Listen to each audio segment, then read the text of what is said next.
बिस्मिल्लाहिर्रहमानिर्रहीम। अस्सलाम वालेकुम। उम्मीद करती हूँ कि आप सब बिल्कुल ठीक ठाक होंगे। तो आज मैं लाई हूँ आपके लिए मोज़रेला चीज़ की रेसिपी, जो कि बहुत आसानी से बन जाती है, लेकिन इसमें कुछ टिप्स एंड ट्रिक्स हैं जो मैं आपके साथ शेयर करूँगी। तो अगर आप उनके उसके मुताबिक बनाते हैं ना, तो फिर आपकी एक परफेक्ट लेवल की मोज़रेला चीज़ बनेगी। तो टाइम ज़ाया किए बगैर हम चलते हैं अपनी रेसिपी की तरफ। यहाँ पे मैंने 2 किलो दूध ले लिया है पतीले में, और आग जो है वो मैंने बिल्कुल हल्की रखी है। दम वाली आग पे आपने इसको नीम गरम कर लेना है, ठीक है। थोड़ी थोड़ी देर के बाद इसमें चम्मच चलाते जाएं। और यहाँ पे एक चीज़ का ख्याल रखना है, दूध ना तो बॉयल होना चाहिए और ना ही फ्रिज का रखा हुआ, बल्कि आपने नॉर्मल टेम्परेचर का दूध लेना है, क्योंकि चीज़ हमेशा कच्चे दूध से बनता है, बॉयल्ड दूध से नहीं बनता। तो इस चीज़ का ख्याल रखना है। थोड़ी थोड़ी देर के बाद हिला के फिर आपने फिंगर अपनी डाल के ना चेक करना है कि उसका टेम्परेचर कैसा है। बहुत तेज़ आपने इसको गर्म नहीं होने देना, ठीक है। थोड़ी थोड़ी देर बाद हिलाएं। और यहाँ पे तकरीबन मेरा जो दूध है वो गर्म हो चुका है, ये मैंने चेक किया था। तो यहाँ पे मैंने आधा कप के करीब लिया है सिरका मैंने थोड़ा थोड़ा डालना है, थोड़ा सा सिरका डालना है। फिर बिल्कुल हल्के हाथ से चम्मच को मैंने चलाते जाना है, बिल्कुल हल्के हाथ से, तेज़ से नहीं चलाना। फिर आपने थोड़ा सा सिरका डालना है, उसके बाद फिर हल्के हाथ से इसको आपने चलाना है।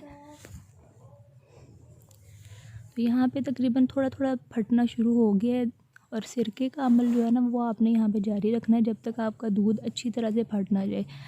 तो सिरका डाल के जब आपको लगे कि भाई फटना शुरू हो गया, तो थोड़ी देर के लिए उसको रेस्ट दे दें। यहाँ पे आपने इसको छेड़छाड़ नहीं करनी इसके साथ।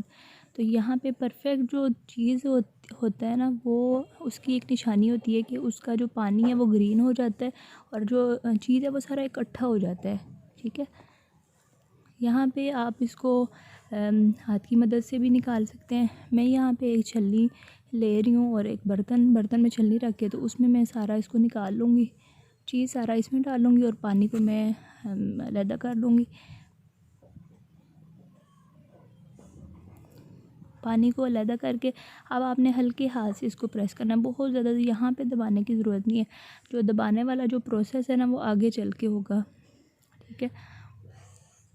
अब यहाँ पे मैंने एक पतीले में 1.5 लीटर के करीब पानी लेके, तो इसमें एक खाने का चम्मच भर के नमक का ले लिया है। नमक को मिक्स करना है और हल्की आंच पे इसको नीम गरम करना है। बहुत तेज़ भी गरम ना हो और बहुत कम गरम भी ना हो, बस दरमियाना सा होना चाहिए। जब गरम हो जाए तो फिर हमने इसमें चीज़ डाल देना है। चीज़ को डाल के यहाँ पे जो पानी वाला अमल है ना, नमक वाले पानी का अमल, ये यहाँ पे 2 काम करेगा। एक तो इसमें जो हमने सिरका डाला हुआ है, सिरके की जो स्मेल है वो ख़त्म करेगा, और दूसरा इसमें एक लेसलापन सा होता है वो इसमें आएगा इससे, ठीक है। आपने इसमें डालना है और हाथ की मदद से अच्छे से इसको प्रेस करते जाना है। थोड़ा सा प्रेस करना है, फिर इसको पानी में डालना है। इस तरह से ये पानी में इस तरह से आप करते रहेंगे ना अमल, तो इससे एक वो लेसलापन इसमें पैदा होगा। जैसे चीज़ की वो एक तारें सी बनती है ना, पिज़्ज़े वगैरह पे डालें, तो वो चीज़ हमें चाहिए, और इस अमल के करने के बाद ही वो चीज़ हमें मिलेगी। तो 2 से 3 मिनट के बाद अब आपने अपने हाथ की मदद से अच्छी तरह दबा के इसका पानी निकाल लेना है। वैसे अब आप मलमल का कपड़ा भी इस्तेमाल कर सकते हैं, लेकिन अगर हाथ से आप करते हैं ना तो मेरे ख्याल में ज़्यादा बेहतर है। तो यहाँ पे मैंने सारा पानी निकाल के कटोरी में डाल दिया है, और डाल के फिर मैं इसको फ्रीज़र में रख दूँगी। एक तो इसमें शेप भी आ जाएगी, और दूसरा जो चीज़ है वो थोड़ा सा सेट भी हो जाएगा, ठीक है। तो यहाँ पे तकरीबन 5 घंटे मैंने रखा है।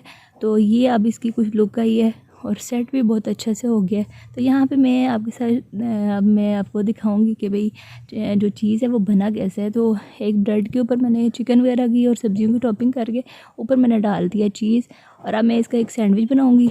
मैंने 2 सैंडविच बनाए थे, एक मैंने फ्राई पैन में और एक माइक्रोवेव ओवन में। तो इसमें मैंने तेल डाल के, तो इसके ऊपर इसको रख के ऊपर ढक्कन से ढक देना है, ताकि इसकी जो हीट है ना अंदर से हो जाए, अच्छी तरह से मेल्ट भी हो जाए। और अब यहाँ पे मैं इसको कर दूँगी, पलट दूँगी, ताकि एक तो नीचे से ज़्यादा ब्राउन ना हो जाए, दूसरी साइड पे भी डालेंगे तो वो फिर चीज़ अंदर से मेल्ट हो जाएगा। तो यहाँ पे 2 से 3 मिनट दूसरी साइड से भी हो गए हैं। अब मैं इसको उतार लूँगी। उतार के फिर हम इसको चेक करेंगे कि चीज़ किस पॉइंट पे पहुँचा है। यहाँ पे मैं इसकी कटिंग कर रही हूँ। कटिंग करने के बाद हम इसको देखते हैं। तो ये आप देख सकते हैं हमारा जो चीज़ है ये वो जो एक तारें सी बन रही हैं, तो कितना मज़ेदार सा ये देखें। इस टाइप का जो चीज़ है ना वो हमें चाहिए। अगर आपने इन तमाम टिप्स को जो मैंने आपके साथ शेयर की तो आपका इस तरह का इंशाल्लाह ताला जो चीज़ है वो बनेगा। तो मैं अब 3-4 एंगल से मैं आपको दिखा रही हूँ ताकि आपको पता चल जाए कि भाई ये चीज़ जो है वो कैसा बना है। ये आप देख सकते हैं माशाल्लाह इसकी तारें कितनी अच्छी तरीके से बाहर निकल रही हैं। और मैं आपको एक और दूसरा जो साइड से भी मैं दिखा रही हूँ आपको। तो ये देखें अगर, और माशाल्लाह बहुत ही मज़े का ये बनता है, बहुत ही आसानी से बन जाता है। लेकिन इसमें कोई टिप्स जो है ना उनको आपने फॉलो करना है। तो मैं उम्मीद करती हूँ कि आपको आज की रेसिपी अच्छी लगी होगी। अच्छी लगी तो इसको लाइक कर दीजिएगा। तो मिलते हैं फिर किसी और नई वीडियो नई रेसिपी के साथ। अल्लाह हाफिज़, फ़ी अमान अल्लाह।